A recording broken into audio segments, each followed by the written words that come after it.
Salut à tous, c'est Tanen13 pour une nouvelle vidéo. Un nouveau concept sur ma chaîne et c'est le premier Qu'est-ce qui se passe à la WWE. Voilà, c'est en gros les news qu'il y a récemment autour du catch et de la WWE. Donc voilà, dites-moi en commentaire si ce genre de vidéo vous plaît. Euh, voilà, si ça vous plaît, ben, je continuerai, j'en ferai sûrement d'autres. Et ben, si ça vous plaît pas, ben, j'arrêterai. Donc, euh, donc voilà. Et on va commencer avec. Je comptais pas forcément en parler.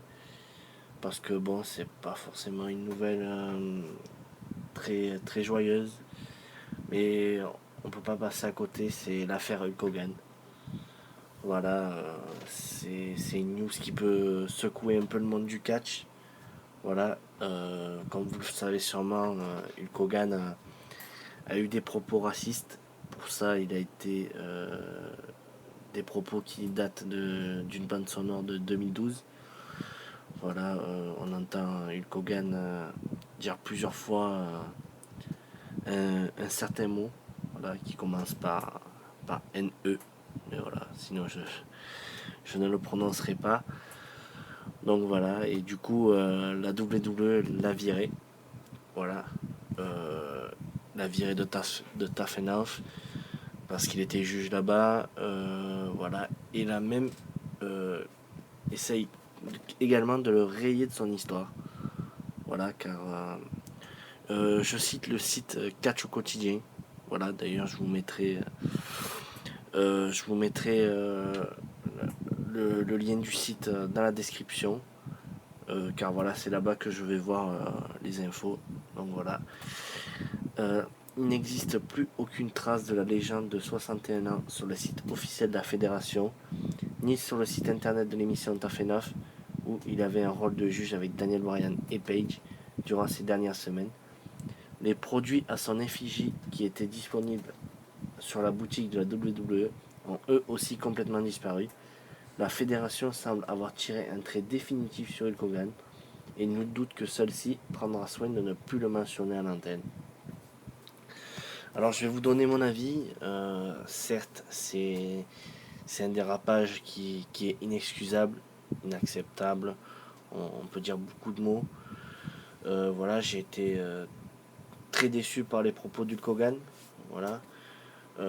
Mais personnellement, je trouve que c'est une erreur de la part de la WWE de vouloir le rayer de son histoire. Euh, peu importe ce qu'il a fait, voilà, qu'il soit viré et même poursuivi en justice, voilà, c'est tout à fait légitime. Et là, en faisant ça, la WWE, on va dire, se dédouane, mais pas besoin de le rayer de son histoire. C'est, enfin, moi je trouve que c'est se tirer une balle dans le pied, voilà. Et les gens et les fans en général n'oublieront pas de toutes les manières Hulk Hogan. Donc, euh, donc voilà, je trouve que c'est assez ridicule. Voilà. Et voilà aussi, apparemment, il a été aussi censuré à la TNA. Voilà, après j'en sais pas plus. Enfin, voilà. Et il sera aussi retiré du jeu WWE 2K16. Donc voilà. Et j'ai lu aussi que la WWE envisage même de le supprimer du Hall of Fame. Voilà, c'est dire où la WWE est prête à aller. Voilà, moi je trouve que c'est quand même relativement excessif. Je trouve que le virer est à la rigueur qui soit poursuivi en justice pour un terme d'image, tout ça. Je trouverais ça normal parce que voilà que la WWE le fasse. Mais pour moi c'est une erreur, voilà, de vouloir supprimer le Kogan de son histoire. Voilà. Donc voilà, on va passer ensuite à la deuxième news. Et c'est officiel, WWE SummerSlam 2015 durera 4 heures. Alors la WWE a annoncé que SummerSlam, voilà, je vais citer encore, étendra l'expérience des fans avec un show de 4 heures au lieu de 3 sur le WWE Network le dimanche 23 août. SummerSlam rejoint ainsi l'événement annuel de la pop culture WrestleMania comme étant les deux seuls shows proposant 4 heures d'action non-stop. Alors 4 heures de show, à première vue je dirais que je suis plutôt pour. Après tout dépend le booking. Voilà. Si ils nous rajoutent 1 heure, mais que dans cette heure supplémentaire on a un peu des segments qui servent à rien, ou alors des mauvais matchs un peu bâclés, je vois pas vraiment l'intérêt. Voilà, mais j'attends de voir. Pour le moment je prends ça comme une bonne nouvelle, mais on verra si c'est finalement une bonne nouvelle ou une mauvaise nouvelle après avoir vu SummerSlam. Voilà. Donc on passe ensuite à la production de la WWE demande le dépush de 4 top superstars. Alors le Wrestling Observer nous fait part d'une information pour le peu étonnante, tant Vince McMahon et la production de la WWE ne font qu'un en général. Il semblerait ainsi que les producteurs de la fédération, Kevin Dunn à la tête, aient fait une requête exceptionnelle auprès du chairman afin de remédier à la baisse globale des audiences. Voilà, sont donc remis en cause 4 top superstars de la WWE jugés comme nuisibles à la qualité du produit, notamment de Monday Night Raw. Les producteurs auraient alors demandé le dépush imminent du Big Show, Sheamus, Kane et Randy Orton, qui n'attirent plus suffisamment les fans selon eux. Ils estiment ainsi que l'univers de la WWE perd patience et demande de nouveaux personnages à l'antenne, autres que des lutteurs qui ont fait leur temps. Voilà, la source explique que l'initiative n'est pas vraiment appréciée par Vince McMahon, qui n'a jamais eu l'intention de réduire l'utilisation des canaux cités, avec parmi l'un d'eux le détenteur du Money in the Bank, mais il s'avère réellement être la cause. Et s'il s'avère réellement être la cause de la chute des audiences, nul doute que le chairman agira de sorte à ce que les décisions prises soient best for business. Comment réagir à ça? Alors, dire que Sheamus est un lutteur qui a fait son temps, je trouve c'est assez sévère. Sheamus, il faut dire, il a été intégré au roster principal au milieu d'année 2009. Voilà, donc on va dire que ça fait 6 ans qu'il est à la fédération. Dire qu'il a fait son temps, je trouve ça assez dur. On va dire les plus expérimentés, Big Show et Kane, honnêtement, s'ils s'en vont, ça me dérangerait pas. Même, voilà, je serais plutôt pour. Voilà, parce que eux, je pense qu'ils ont réellement fait leur temps. Bon, Orton, c'est peut-être mon œil de fan qui n'est pas forcément d'accord, mais pour moi, je trouve qu'il a encore beaucoup de choses à donner. Et ça peut être pas mal. Voilà. Donc voilà, le dépush, est-ce que c'est vraiment les superstars en question qui font que les audiences baissent, ou est-ce plutôt le booking qui est mauvais? Pour moi, je pense que c'est plutôt le booking qui est mauvais.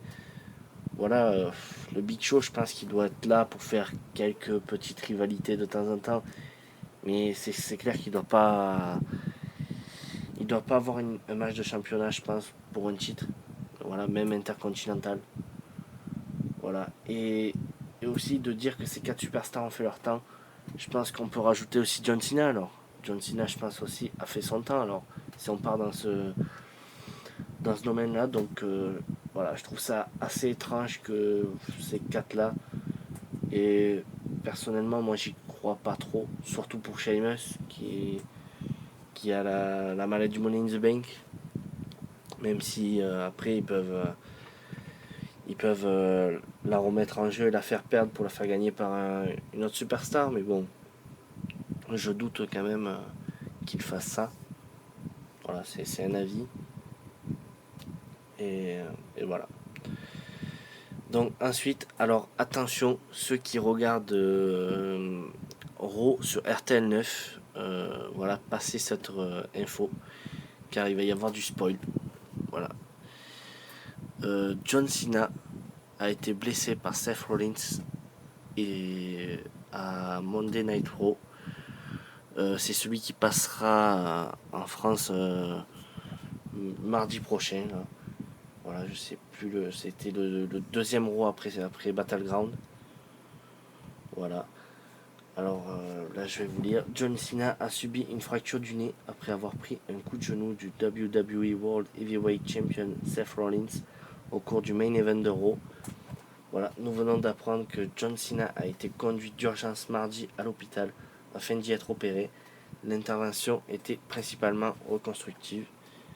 Voilà, selon le personnel médical, le champion devrait rester éloigné des rings quelques semaines, mais pour l'instant, nous n'avons pas plus de précision quant à cette blessure. Voilà. Et ensuite, il y a le Wrestling Observer qui annonce que John Cena ne sera probablement pas de retour à temps pour SummerSlam. Voilà, en raison d'une fracture du nez. Voilà, subi à Monday Night Raw dans un match contre Seth Rollins. Le champion des États-Unis sera contraint de passer par la case opération et devra se tenir à l'écart des rings jusqu'à fin août minimum. Voilà, les médecins de la WWE estiment que John Cena sera un peu trop juste pour participer au pay-per-view et préconise de ne pas l'utiliser pour le deuxième plus grand événement de l'année. Malgré les conseils de l'équipe médicale, les officiels hésitent tout de même à l'ajouter sur la carte en sachant l'envergure d'un pay-per-view comme SummerSlam et qui s'annonce déjà comme un blockbuster avec les participations de Brock Lesnar et l'Undertaker.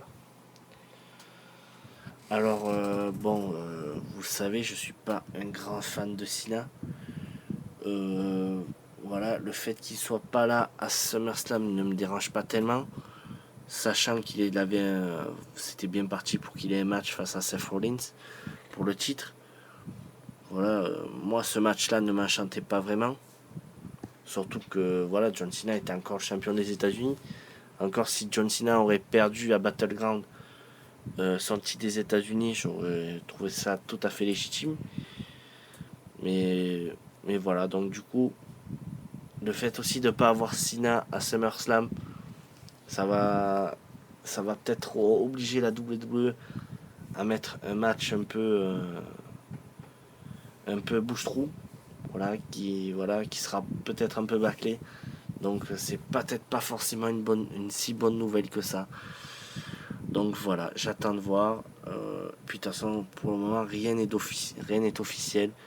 Voilà, c'est les médecins qui préconisent à Cena de ne pas participer à SummerSlam, mais il peut très bien participer. Donc ensuite, la prochaine info, c'est une info qui est en train de prendre beaucoup d'ampleur aux États-Unis. Dana White, président de l'UFC, tacle la WWE. Alors, alors là aussi, je cite encore, nous n'avions plus de nouvelles sur les relations qu'entretiennent la WWE et l'UFC après l'apparition de la championne de MMA et mégastar Ronda Rousey à WrestleMania 31.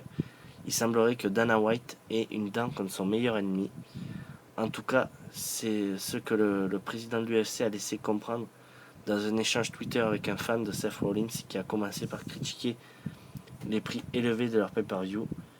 J'aurais souhaité regarder le combat de Rousey demain soir. Vince t'a battu à ce sujet, Dana White. Nos pay-per-view sont seulement à 9,99$. Voilà, un ancien fan de catch sur Twitter qui a eu le droit à une réponse de Dana White en personne. La merde truquée mérite bien 9,99$, a-t-il rétorqué. Voilà. Et le fan lui répond: essaye donc une fois, quitte ce ring et dis-moi que c'est fake. C'est défendu le pro Seth Rollins. Le président de l'UFC a poursuivi avec insistance: crois-moi mon ami, c'est fake, avant d'ajouter: ce n'est pas leur manquer de respect. Tous les gens de la WWE que j'ai rencontrés sont super, mais c'est bien fake. Voilà, moi je trouve que c'est ce que dit le président de l'UFC, c'est un grand manque de respect envers beaucoup de superstars comme Edge, comme Daniel Bryan, qui vont devoir Daniel Bryan va devoir arrêter sa carrière certainement. Bon, c'est pas officiel, mais pour moi, il est fini pour le catch. Trop de blessures. Des mecs comme Edge qui ont dû raccourcir leur carrière à cause des blessures. Voilà, leur dire que c'est fake. Je pense que ces mecs-là doivent, vu les souffrances qu'ils ont toute l'année, ils souffrent. Toute l'année, ils souffriront jusqu'à la fin de leur vie. Voilà, je trouve que c'est un gros manque de respect. Et pour moi, voilà, Dana White devra, je pense, c'est un avis personnel, hein, mais pour moi, ils doivent s'excuser. Voilà. Certes, il peut y avoir, même si pour moi, ils ne boxent pas du tout dans la même catégorie, donc c'est ridicule de les associer. Et voilà, je trouve que c'est un gros manque de respect. Voilà, beaucoup de fans de fans, beaucoup de personnes du catch ont répondu. En particulier le champion du monde poids lourd de la WWE, Seth Rollins, qui dit: les gars, soyez indulgents envers Dana White. Il a réalisé des millions de combats, donc son opinion est super valable et devrait être prise comme la parole d'un évangile.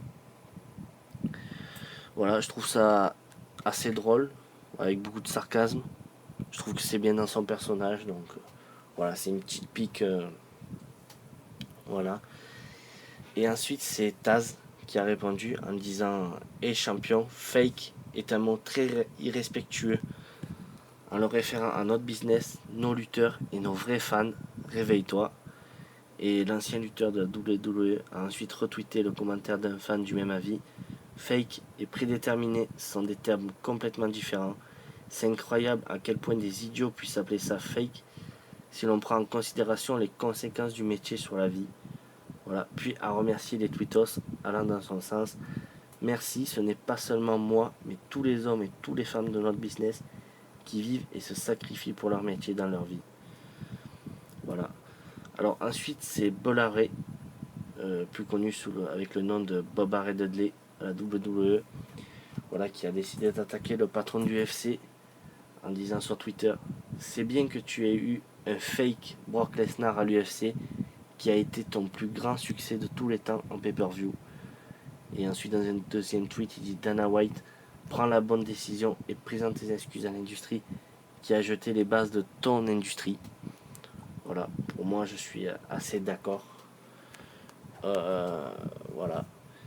Et même les politiciens s'y mettent. Et c'est Lee Vogler, conseiller municipal de la commune de Danville dans l'état de Virginie aux États-Unis, voilà, qui s'est moqué des propos de Dana White. Voilà, sur Twitter, voilà, le jeune politicien s'est amusé des rumeurs renvoyant la championne de l'UFC à la WWE pour provoquer Dana White en disant: je vais bien rigoler lorsque Ronda Rousey quittera l'UFC pour cette fake WWE, lol. Voilà. Et du coup, le président de l'UFC a fini par insulter le jeune politicien parce que l'on pourrait traduire par rat de bibliothèque. Voilà. On peut dire que c'est la grande classe. Voilà. Et ça montre en tout cas que, à mes yeux, hein, que Dana White, voilà, il est juste minable. Voilà. J'aime bien regarder de temps en temps l'UFC. Ça passe sur une chaîne du satellite. Je sais plus trop laquelle. Voilà, parce que j'aime bien regarder. Et c'est vrai que je pense qu'on peut ne pas être fan de catch, je peux le comprendre.